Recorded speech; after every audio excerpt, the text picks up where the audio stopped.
what seems to some of us a distant and unfathomable violence in an analytic framework that comes close to home. I'm going to approach this global human-made catastrophe through the simple, small scale of a college course here at Highlands University. So in the English department here, we have a course in the books called Indigenous Literatures. That title is broad and intentionally pluralized. It is meant to be a course that an individual instructor can shape towards any number of specific topics that fall under the wide rubric of Indigenous literatures, where we understand that Indigenous describes a relationship to land that is not reducible to geopolitical formations of modern nation states. So, for example, one year the course could focus exclusively on Dene or Kanaka Maoli writers, while another semester the focus could be on genre like Indigenous futurism. This course was recently revised into its current flexible formation after not being taught for many years in the department. And I've taught it for the past 2 years, and will make sure that it gets offered at least once a year for as long as I work at Highlands. Last year, I taught the course with the topic subtitle of Sovereignty, Settler Colonialism, and Native American Literature, where the focus was on how literary texts in the genres of autobiography, poetry, and the novel thought about the legal and juridical questions and problems of Indigenous national sovereignty within the borders of the United States. As a white settler scholar, I make clear that when I teach this class, I am absolutely not teaching Indigenous cultures, as it is not my place to do that work. Where I do have expertise is in critical race theory, the legal humanities, and decolonial theory. So I bring those tools to the classroom, as I did last year when I encouraged students to ask questions about the difference between law and justice in texts like Mary Crow Dog's Lakota Woman and Louise Erdrich's The Roundhouse.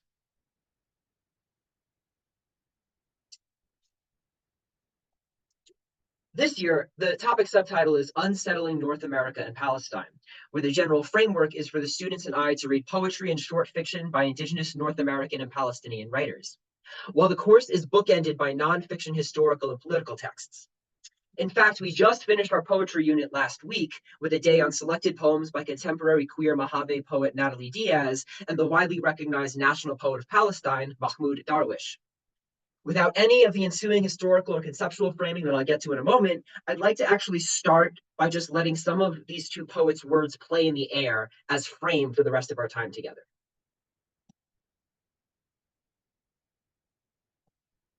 So first, Diaz, from a poem called Manhattan is a Lenape Word. Manhattan is a Lenape word. Even a watch must be wound. How can a century or a heart turn if nobody asks, where have all the natives gone? If you are where you are, then where are those who are not here? Not here. Which is why in this city I have many lovers. All my loves are reparations loves. What is loneliness if not unimaginable light and measured in lumens, an electric bill which must be paid, a taxi cab floating across 3 lanes with its lamp lit, gold in wanting. At 2 a.m., everyone in New York City is empty and asking for someone. Again, the siren's same wide note. Help me, meaning I have a gift and it is my body, made two-handed by gods and bronze. She says, you make me feel like lightning. I say, I don't ever want to make you feel that white. It's too late. I can't stop seeing her bones. I'm counting the carpals, metacarpals of her hand inside me. And second, Darwish, from a poem titled A Lover from Palestine. Your eyes are a thorn in my heart, inflicting pain, yet I cherish that thorn and shield it from the wind. I sheath it in my flesh. I sheath it, protecting it from night and agony, and its wounds light the lanterns. Its tomorrow makes my present dearer to me than my soul, and soon I forget, as eye meets eye, but once behind the doors, there were 2 of us. I saw you at the mouth of the cave, at the cavern, hanging your orphan's rags on the wash line, in the stoves, in the streets. I have seen you, in the barns and in the sun's blood. In the songs of the orphaned and the wretched, I have seen you. I have seen you in the salt of the sea and in the sand. Yours was the beauty of the earth, of children, and of Arabian jasmine. And I have vowed to fashion for my eyelashes a kerchief, and upon it to embroider verses for your eyes and a name, when watered by a heart that dissolves in chanting, will make the sylvan arbors grow, I shall write a phrase more precious than honey and kisses. Palestinian she was and still is. Notice how both poems, decades and oceans and languages apart, locate themselves where land meets language to make place, where longing and love meet dispossession and loss, where the violence of conquest is inseparable from the breath between lovers' bodies as they meet each other in their displacement from home. But that's all I'll say. Think on those poems as I apologetically steer us from the beauty of poetry to the boredom of lecture to take you through the structure of defense.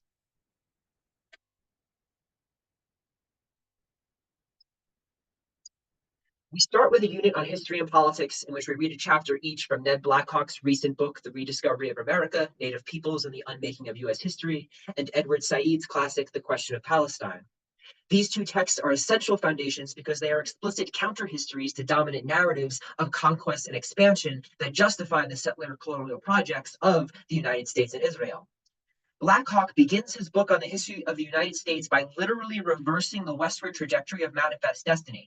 You all know how most histories of the US start out on the East Coast with the 13 colonies and then follow a naturalized trajectory of western expansion, as if it was always simply teleological destiny for the US to reach from sea to shining sea. Well, Blackhawk reverses this by starting his story of the United States in the 16th century in the geographical area that is today called New Mexico. That's right. For Ned Blackhawk, the history of the United States starts not at Plymouth Rock or Jamestown, but in New Mexico. The point of telling the story this way, he says, is to make it clear that the history of Native peoples in North America is not a history of defeat, and the history of colonization is not a history of empire's invincibility. But rather, he writes, quote, Borderlands history invites a deeper look at the past failures of empire, because failures tell stories that unmake national histories. They also tell stories of encounter and survival. Similarly, Said's account of the dispersive and literal erasure of Palestine and the West's projection of Palestinians as always either savage terrorists or desperate refugees unveils the West's imagination of the Arab world as nothing more than myth, a telos in the opposite cardinal direction of the US's manifest destiny. Said writes, quote, for much of its modern history, Palestine and its native people have been subject to denials of a very rigorous sort. For in order to mitigate the presence of large numbers of natives on a desired land, the Zionists convinced themselves that these natives did not exist and made it possible for them to exist only in the most rarefied terms, end quote. It is striking just how much of the first chapter of the question of Palestine is devoted to simply proving that Palestinians as a people do in fact exist and have existed with deep relation to the land of Palestine for centuries. Said's insistence is a denaturalization of the Zionist telos, just as Blackhawk's insistence is a denaturalization of Manifest Destiny's telos. Both are arguing that the geopolitical entities known as Israel and the United States didn't simply settle empty land, but that both nations came into being and expanded their borders through the violence of erasure. And erasure is not a metaphor here. In the past year alone, Israel has erased, literally erased, over 900 entire families from the face of the earth. Every living member destroyed by the siege on Gaza that has literally killed far more than 42,000 people in the past 366 days. A few days ago, October 7th, 2024, marked a year of genocide and a year of resistance in Palestine. You hear the Western reporting, even as firmly debunked lies about what happened that day continue to circulate. And so you know that on October 7th, 2023, a group of armed Palestinians led by a faction of Hamas broke out of the open air prison that is Gaza and attacked hundreds of Israelis, killing some and taking more hostage. I have much more to say about this specific day, both as an activist and as a Jewish person, if we want to talk about it later. But what I would rather use the time in my presentation to do is mirror the opening of this semester's Indigenous Literatures course and outline, way too quickly to be comprehensive, but just enough to get us barely grounded, to go over the history of the conditions that led up to that date.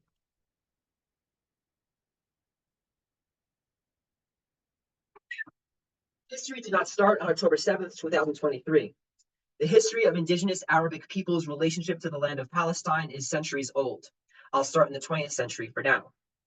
For about 400 years leading up to the 1900s, Palestine was part of the Ottoman Empire. But following the empire's defeat and breakup of its territory following World War I, the regions of Palestine and Transjordan came under British mandate. In 1917, a small but significant document called the Balfour Declaration gave momentum to the only at that time 3-decade-old Zionist movement and created a seismic shift in the history of the region. The Balfour Declaration was essentially a promise by the British to the Jews of Europe that they could have a nation state in the land of Palestine. This promise accelerated Zionist settlement in the region, and as you can imagine any indigenous population doing, Arabs who had lived on the land for generations began to resist the British mandate and Zionist settlements. Our third course reading, Stephen Saleta's Internationalism, Decolonizing Native America and Palestine, recounts how early Zionist leaders, such as the Ev Jabotinsky, deeply understood the reality hidden by the colonialist myth that Palestine was, quote, a land without a people for a people without a land. As the infamous Zionist slogan goes, a slogan that should chill to the bone any New Mexican aware of U.S. settler colonial and manifest destiny myths about peopleless land. Despite this myth of a peopleless land, early Zionists like Jabotinsky understood what they called in their private communications to each other the, quote, demographic challenge of establishing a Jewish state on land with an Arab majority indigenous population that far outnumbered Jewish settlers. This challenge erupted in 1947 and 48. In the aftermath of World War II and the devastating genocide of the Nazi Holocaust against targeted populations, including gay and transgender people, African migrants, communists and socialists, Romani people, and of course, by a vast majority, Jews, the United Nations sought to create a formal nation state in Palestine for the Jewish people. The year 1948 thus marks both the geopolitical founding of the nation state of Israel and what is known in Arabic as al-Nakba, or the catastrophe. Between 1947 and 1949, over 800,000 Palestinians were ethnically cleansed from their homeland to establish the state of Israel as a militarily powerful geopolitical entity. The various Zionist settlements there before the 1940s were now a unified settler colonial state, and 800,000 Palestinians were expelled and or killed to make that happen. We can talk more about the history from al-Nakba today during Q&A, but you can see here and on the next slide an overview of a few key dates. Essentially, over the next 76 years of Israel's existence, it would deny various UN resolutions, including the Declaration of Palestinians' Right to Return in 1949 and the UN's call in 1967 for Israel to withdraw from the territories of Gaza and the West Bank that it occupied that same year, as it expanded into what was supposed to be Palestinian territory. The Palestinian Liberation Organization is founded in 1964, and the First Intifada is declared in 1987. Israel and the PLO engaged in various negotiations throughout the 1990s, and increased Zionist settler activity in the West Bank was responded to with the Second Intifada. And for those who haven't heard that term, Intifada means most literally to shake off, and it is a term adopted by strands of the Palestinian movement to broadly describe active resistance to colonialization and colonialism. Different moments and events have manifested Intifada as different tactics, as the difference between the First and Second Intifada demonstrates, since while the first was fought with rocks and direct action protest in occupied territories, the Second Intifada utilized more militant weaponry and tactics.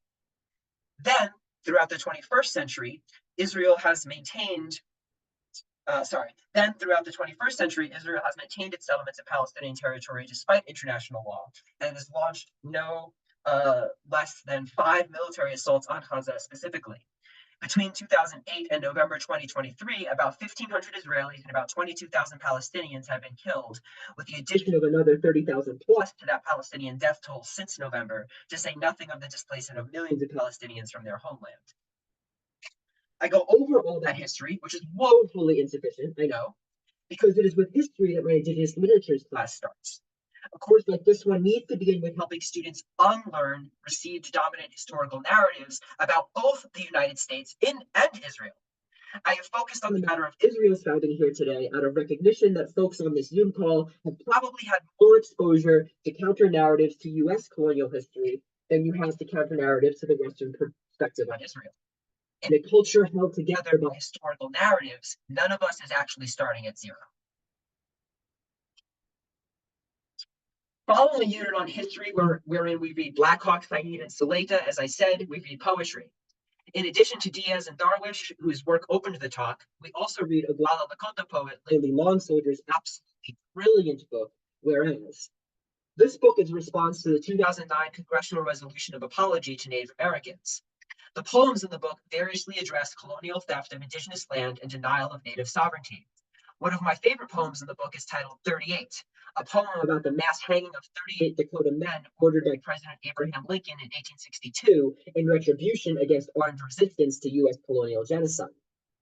The poem opens, and you see it here on your screen, with the line, "Here, the sentence will be respected," written like a grammatical sentence, and closes with what you see at the bottom after that bracket, "and let the body swing from the platform out to the grasses." With the double meaning of sentence as unit of linguistic meaning and juridical punishment, the poem seems to promise that both language and law will be heeded.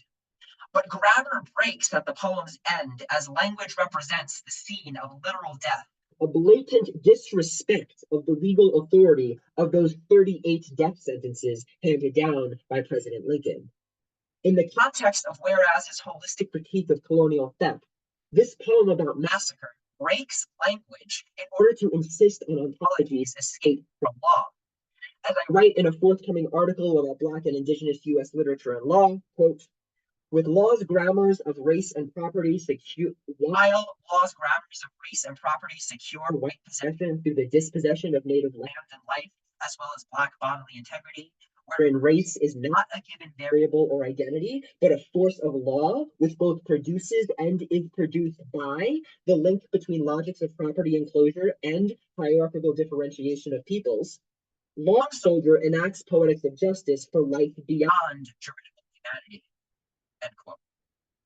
That is, Long Soldier's book cites historical examples of settler colonial violence and resistance to that violence to disrupt received histories of U.S. progress, rewriting progress as the barbarity of naked violence that it is. Next week, we start our unit on prose fiction, in which we'll read two short stories from the collection Love After the End, an anthology of two-spirit and indigiqueer speculative fiction by contemporary Indigenous North American writers Jay Simpson and Adam Garnett Jones, as well as the experimental novella All That's Left to You by Palestinian writer Ghassan Kanafani. These texts demonstrate exciting aesthetic experimentation in form and genre that help us think about the ways in which literary writing, differently from political or historical prose, opens space for imagining liberation in the face of colonialism's ongoing catastrophes. Then we finish the semester with Michi Saigig Nishnabeg scholar Leanne Simpson's As We Have Always Done, Indigenous Freedom Through Radical Resistance. I'm looking forward to how students think with Simpson's theorization of radical freedom beyond the scripts of Western liberalism at the end of the semester, wherein they read literature by writers separated by continents and oceans, but united in struggle against Western imperialism and settler colonialism. The class is not, however, about just noticing similarities or parallels. Palestinians are not analogous to Native peoples in North America. This is not a relationship governed by a logic of simile, but by a logic of solidarity. When Israeli settlers set up sales of illegally confiscated Palestinian land during an ongoing genocide, it is not just eerily similar to sales of Indian land in the 19th century United States. It is an operation of the same exact logic of elimination. This is why in 1973, when members of the American Indian movement occupied Wounded Knee, the Palestinian Liberation Organization sent delegates to meet with AIM leaders, and Palestinians literally stood guard during the occupation. In 2016, Palestinians were also physically arm in arm with Indigenous water protectors at Standing Rock, and relationships formed during that time led to a series of trips to Palestine by Indigenous young people from Turtle Island. These relationships of solidarity reflect the fact that the settler colonial projects of the United States and Israel are not merely aesthetically or rhetorically similar, but they are materially linked. Israel literally would be unable to continue its current genocide without the assistance of the US. And here in the US, those who speak out for Palestinian liberation, or Black liberation, or disability justice, or climate justice, or Indigenous sovereignty, or, are met with violence by police forces literally trained in Israeli counterinsurgency tactics developed in tandem with the US military. There cannot be freedom on Turtle Island without freedom in Palestine, and there cannot be freedom in Palestine without a movement against US empire. This is where I want to end the talk, emphasizing the difficulty and necessity of solidarity. When indigenous water protectors in North America organize at Standing Rock to do the work that will make a more livable world, not only for their own communities, but for all of us who need clean water to survive, which is indeed all of us, and Palestinians literally stand next to them, each one of those water protectors and all of their different national affiliations is engaging in tremendous and differential risk. But the risk is necessary to pay because the livable future being fought for is worth it. And the systems that create a livable presence and futures refuse to be discrete. When those water protectors at Standing Rock were organizing, they were met with vicious state violence. When students down at the University of New Mexico organized an encampment just down the road from us in Albuquerque, they were met with vicious state violence. When Palestinians engaged in the nonviolent March for Return in 2018 and 19, they were met with vicious state violence. To stand in solidarity is to confront the state's monopoly on violence in Western political formations. It is to confront the imperial hegemony of the global North, no matter your locale. Solidarity is therefore not charity, not a good feeling, and it certainly is not, I agree with you but won't fight with you. Solidarity, like any ethical action that deserves that name, involves risk. It demands that we ask ourselves, what are we willing to risk for a livable future? For generations, indigenous peoples have reached across imperial borders and risked life and limb for livable futures for all of us. The connection between indigenous North American and Palestinian anti-colonial literature is not merely one of similarity, but of solidarity in struggle for a world that is different from the one being made by the ongoing structures of settler colonialism. Solidarity from Turtle Island to Palestine is a necessary condition for a livable planet. From the river to the sea, Palestine will be free, and from all the rivers to all the seas, may all empires fall, and may all of the earth's human and non-human people be free.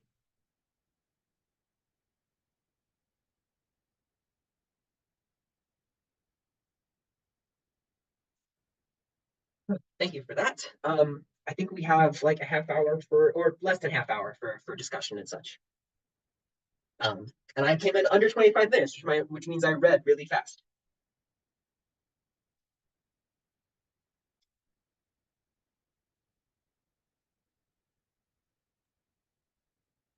So I'm looking in the chat. Mel Soto says liberation. And also asks, can you expand on how the Israeli military's violent tactics affects the militarization of police in the United States? It's a good question. That's an excellent question, Mel. Yeah, so there's like kind of the literal there's both literal and structural connections between the IDF, or which is the Israeli Defense Force, or what I and a lot of activists call the IOF, the Israeli Occupation Force, uses, and what US police use. And so there are the kind of really literal connections in that US police in major cities, including Atlanta, New York, LA, Chicago, I believe San Francisco, but I'm not as certain about that one. And I believe Milwaukee, like literally send their people to Israel to be trained by the Israeli military, and vice versa. Israel sends officers to the United States to train police. There's also the exchange of literal physical machinery. But what I mean by that is weaponry, right? One of the really amazing things, this talk was on Indigenous and Palestinian solidarity, but just as significant and powerful historically is the solidarity between both US centered and international Black liberation movements and Palestine. And so during the Ferguson uprisings in 2014, following the police murder of Mike Brown, Palestinian organizers and activists from Palestine were literally through social media, email, and other venues, sending messages to US activists explaining how to protect themselves from the tear gas that cops were using, because that tear gas is what was being used on them in Palestine. And so these kind of cross international solidarity movements learn from each other in resistance to this violence.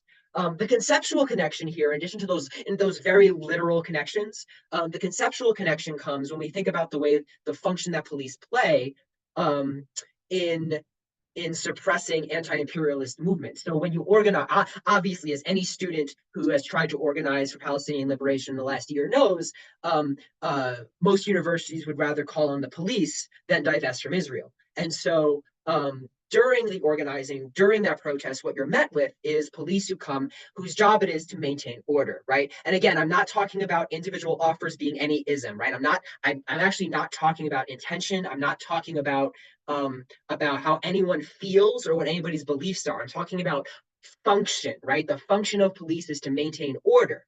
And we know that order means business as usual, which means the continued genocide of the Palestinian people. And so when you try to disrupt order, you're met with the state saying, no, you can't do things that way. You have to do things in the way we want. And so we in the United States literally can't fight US imperialism, literally can't fight for Palestinian liberation unless we're also understanding that that we have to be thinking about police brutality and the function of policing. Conversely, uh, Palestinian liberation is while Israel is the immediate entity that is doing the genocidal violence, Israel does not have the capacity by itself to do that. If the United States said tomorrow, we will send 0 bombs, 0 tanks, and $0 to Israel, if that support from the United States dropped to 0 tomorrow, Israel would not be able to sustain its violence. It simply wouldn't. And so the fight for Palestinian liberation requires those of us in the imperial core, or what anti-colonial activists have been calling for generations the belly of the beast, to understand that if we want to fight for Palestinian liberation, we have stuff here at home that we have to be thinking about. We have to be thinking about the funding of our military. We have to think about the way in which universities are conscripted into creating the military's weaponry. In a past life, I worked at Penn State University, and the deep connection between most of the STEM departments at Penn State and the U.S. military in terms of the development of bombs and guns and weaponry is quite scary to think about. And so these connections make it so that, and this is my point about my talk about solidarity, that this is not about similarity. It's not that like we can look at some like, oh, isn't it interesting that these indigenous peoples in different parts of the world have similar cultures? And isn't it interesting how the poets have similar or interesting aesthetics? It's not about similarity. It's about recognizing that these two struggles are materially linked, right? They actually depend on each other. The systems of power are overlapping. They're not discrete. They're not two different things that are like eerily similar. They're actually part of an interlocking system of global imperial hegemony by a small number of powerful nations, right? I see another question in the chat from Irma Berkowitz. How can we change the imperialist direction continuing by the United States? I love this question because we live in New Mexico. I was just at a march in Albuquerque over the weekend, and one of the speakers did a really excellent job, much better than I'm about to do, at articulating how New Mexico itself is very literally involved in the continued kind of U.S. colonial relationship, and the way that the U.S. military and weaponry has such a powerful presence in New Mexico. And so in terms of how can we change the direction of imperialist directions, this is where differential risk comes into play, to Irma's question. All of us bear different risk in the face of the power of the state. And I'm saying this because my answer to Irma's question would be, we all can do different things. Some of us can, get involved in politics and maybe run for office, or maybe be part of political organizing committees that push for certain policies to be passed that do things like decrease the military budget. Others will put their bodies literally on the line, chain themselves to tanks, chain themselves together in front of a weapons factory, go to Boeing and refuse to move when the police come in, right? Physically putting your body between the weapons factory and the people who make the weapons.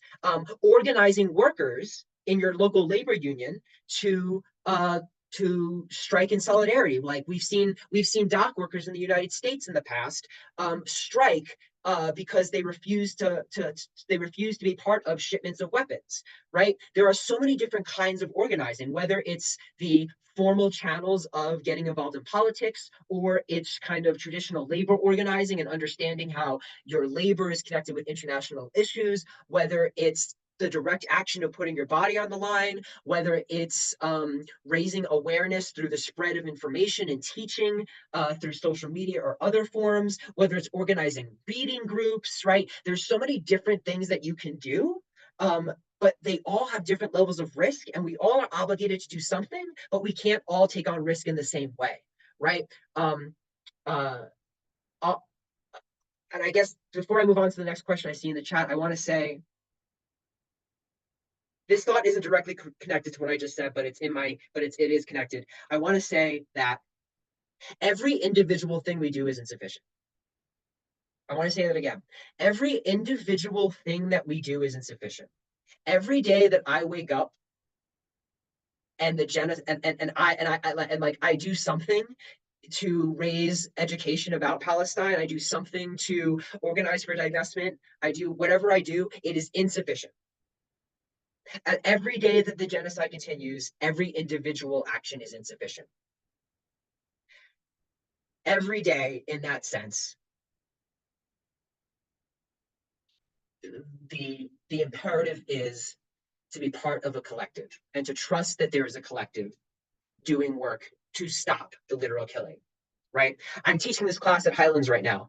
I'm teaching a class on Indigenous literatures that is about North America and Palestine, and I'm educating students about Palestine. And every day I come to work, I teach this class knowing that another however many hundreds of Palestinians were killed or maimed just last night. That is the shadow under which the class happens. But I trust that enough people are doing enough work in our differential risk in enough different places that the imperial that someday empires will fall, that someday Palestine will be free, and a free Palestine would mean a free Turtle Island, would mean a free, for my own people, free Jewish people, because Israel's current regime and its entire existence as a settler colony, because it's not just the current regime, it's not just Netanyahu that is the problem, it's the entire settler colonial project, that all of us can be liberated and free, right? I just wanted to say that like this work doesn't get to feel good. Every day is insufficient. And yet we try every day with the trust that we're working together with others that we do not know and that we can't see. Eddie has a question. What do you think of the concept that finding similarities between people helps to create solidarity? And how do we create solidarity without relying on similarity-based reasoning? I love this question, Eddie. I love this question a lot because in my heart of hearts, I'm someone who believes that I don't need to understand a thing about you. You could be a complete space alien to me, and I still will fight for your right to be free and liberated. I don't have to understand you or your culture or your belief system or your lifestyle or anything about you to know that you have a right to live in a world that treats your life as precious. Right? In Jewish thinking, we have a phrase, every life a universe. Every life is a universe, which means every loss is the loss of a universe. I don't need to know you. I don't need to know anything about you or your culture to know that you are a universe and you should not be snuffed out. Right. So that's my first, like in my heart of hearts, my thought on the concept of having to find similarities between people to help create solidarity. Like I wish we didn't need that. I wish we could just see each other and say, I don't understand how you organize your life, but I know you deserve a life. At the same time, I also think there is value in recognizing how similarities help some of us really do build that solidarity between each other. So I do think it's valuable to think about the fact that for centuries before the 20th century, just speaking from my own case, my people, Jewish people, and Arabic people, Muslim Arabic people, lived together in the region called Palestine, and shared food and clothing traditions, um, without without there being this kind of animosity that some folks want us to believe is this just like natural occurring centuries old feud. Like, no, actually, we have deep cultural similarities, and we have had for centuries, right? And I think that that's powerful in understanding that. I think it's powerful. I have this silly but not silly thing where I love to think about the fact that like every culture on the planet has a dumpling. Every culture on the planet has some kind of food item, whereas there is a filling, whether it's meat or vegetarian, that is wrapped in dough and either fried, baked, or what's another way to cook, or steamed, right? And you might call it a ravioli, you might call it a gyoza, you might call it I can't think right now, a dumpling, whatever you call it. Every culture has a dumpling. And I think that's amazing to be like, wow, pierogi, Eddie says in the chat, right? Like we could all put in a million different kinds of dumplings. And that's amazing. Like human beings all love dumplings. Isn't that great? So like, why are we killing each other if we all have dumplings? And I'm being silly, but I'm also not being silly, right? Um, like if we can recognize that we aspire to live a life that treats us as precious, and we can and there are things that help us see that in each other, then yeah, I do think that can help us build solidarity. I just don't think that I think that eventually does fall away because at some point you might see something that says, "Oh, I don't know, I don't like that," right? Like, um, I don't like that. I don't organize with that. And that's the point where I think we need to turn. And Stephen Saleta, and just going back to the class they teach, talks about this really eloquently in this book, which is right next to me, um, about the basis being for political solidarity being a recognition of analysis of the overarching systems that are working against us. And I think that that is where I would rather ground my solidarity in a kind of systemic analysis that allows me to see how are our struggles interconnected, right? I don't do for you, so you do for me, like a transaction, and I don't do for you because I feel bad for you, like I have sympathy. I do for you because I recognize that our liberations are bounded together. Um, yeah, so that's a lot. I also apologize, folks in the call. Folks who know me know I'm a New Yorker. I'm from the East Coast. I talk a million miles an hour. So folks who didn't know me, that's it.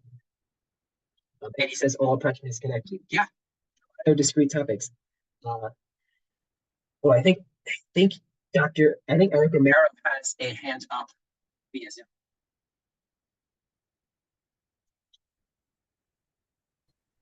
Jess, did you call on me? Yes. Throughout the presentation, you've been breaking up a little bit. You know, the sound is coming in and out, so I'm having some difficulty following. But just again, I love the metaphor of, you know, that we all have a dumpling and, you know, there's similarity and such. Great metaphor, great insight, et cetera, et cetera. And again, you remember I come out of cultural anthropology, so we always deal with that cultural relativism aspect of saying treat and respect everybody. But I wanted to ask, you know, kind of the issue of pursuing the issue further as far as the idea of how this whole massacre is sponsoring a renewed discussion of what is indigeneity. Mhm. And indigeneity as a worldwide phenomenon as well, that we all come from indigenous peoples. If we dig far back, some of us are more approximate to, you know, to having those land-based cultures, et cetera. And so my question is, to what degree you've made a clarifying juxtaposition between indigenous American, Native American communities and the Palestine issue, et cetera. How does that extend into other parts of the world where indigenous communities are rallying together and understanding this is ongoing and this is impacting us as well? Love that question, Dr. Romero. So in the course, one of our course readings, the latest book, Internationalism, um, uh, uh, does a tremendous amount of work trying to make a conceptual distinction between um, what Saleta and political theorists call European or Euro-American or Western nationalism on the one hand, and indigenous or native nationalism on the other hand. And we talk a lot about indigeneity being about relation and thinking beyond the idea of identity towards the idea of relation. What does it mean to be in relation to the land? I think in the Palestine, within the context of Palestine, this is difficult for some people to kind of wrap their heads around, given the fact that Jews trace ourselves back to that part of the world. But one of the things that I always think about is if you want to think about indigeneity and relation, look at the difference between who is burning down the olive trees and who is protecting and nurturing them. Look at who is raising, like literally raising the land versus who is cultivating and working with the land. Look at who has great grandparents' houses that they can visit and who doesn't. And this is of course complicated in Jewish history in ways that I don't have time to get into here. But needless to say, I haven't been doing this for as long as I have without thinking about that. So it's not, so if someone wants to talk about that, we can have a conversation. It's not something I have nothing to say about. But thinking about like really grounding indigeneity less in an identity or, and God forbid, like genetics, but instead in relationality, relation to people and to land and to place. And so that's kind of where we're grounding that in the class. And we're juxtaposing that with the idea of Western nationalism, which is the kind of geopolitical imposition of borders. And so those two, that distinction is kind of what's conceptually grounding us in that, in the class. And then I want to address that while you were asking your question, Dr. Romero, Irma typed into the chat. On top of that, how does this play into the problem of whiteness? And again, it's 3:45 and there's another talk at 4. This is kind of my bread and butter as a critical race scholar. So I'm going to try to be very concise with this because it's connected to Dr. Romero's question about indigeneity. The idea, the problem of whiteness, and I love that you phrased it that way, Irma, the problem of whiteness being a position with porous boundaries that over the course of history, different peoples have moved in and out of, because whiteness is not a skin color, but instead is a force of power, right? W.E.B. Du Bois probably writes the most clearly about this, and if for those of you who want to like learn more about this. But whiteness is a force of power and a force of property claiming power. And just in terms of just for the specific conversation about indigeneity, Jewish people, Palestine, I can speak a little personally and think about the fact that whiteness is porosity, meaning it's borders that people can move in and out of. Examples, of course, maybe examples being the way that Irish people have been treated historically, the way that Syrians in the beginning of the 20th century were considered white in the U.S. Census, but then they weren't a few years later. Ian Haney Lopez has a book called White by Law that everyone should read to learn about that. But thinking about that for a lot of Ashkenazi Jewish people, through the diaspora, one of the strategies has been a kind of assimilation into whiteness that is always contingent, because when white supremacists, of course, do their marches, they want to kill me just as much as they want to kill someone who doesn't have white skin.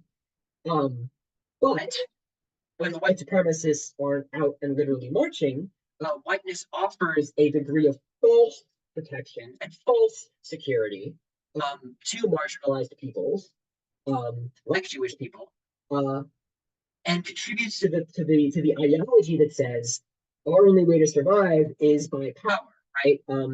Du Bois's famous quote is "Whiteness is a metaphor for power."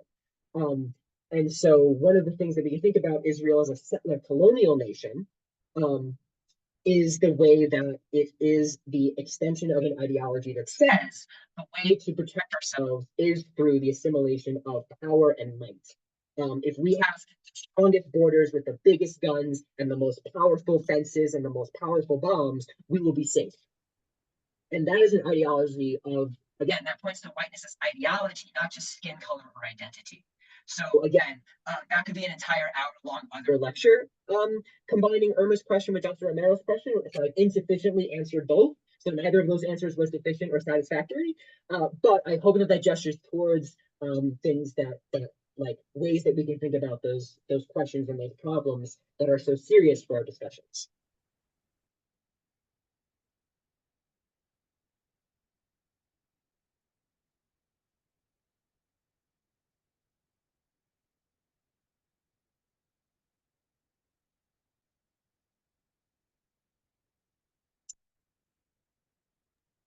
Yeah. Irma says to everybody, you get a gold star sticker for trying. Right. Well, do we have any other questions or comments from folks? It's thank you for the presentation. Many thanks from folks here. Well, what I would say is take Dr. Goldberg's class, get informed, read and get your information from places that aren't mainstream. Do your research, engage, take all the classes, as Rebecca says, and you will be a better person for it. So I think with that, here's a quick shout out here from, don't want to leave that. Quick shout out to NMHU Students for Justice in Palestine, sponsored by Dr. Goldberg. Okay, and you have an Instagram page, great, okay.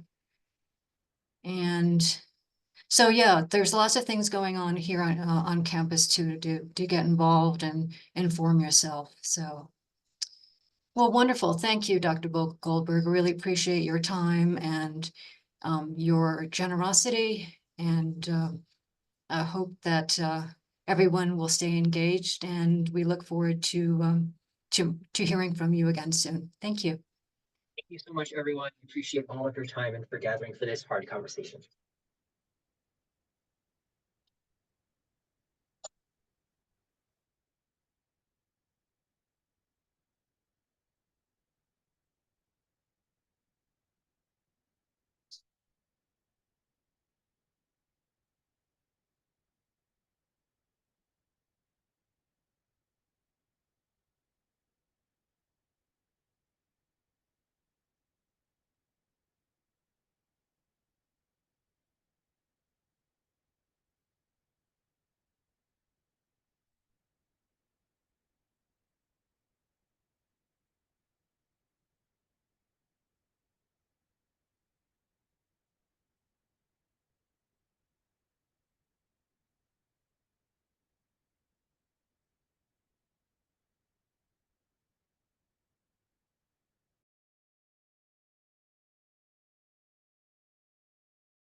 Thank you to those of you who are hanging in there for our very last HU talk of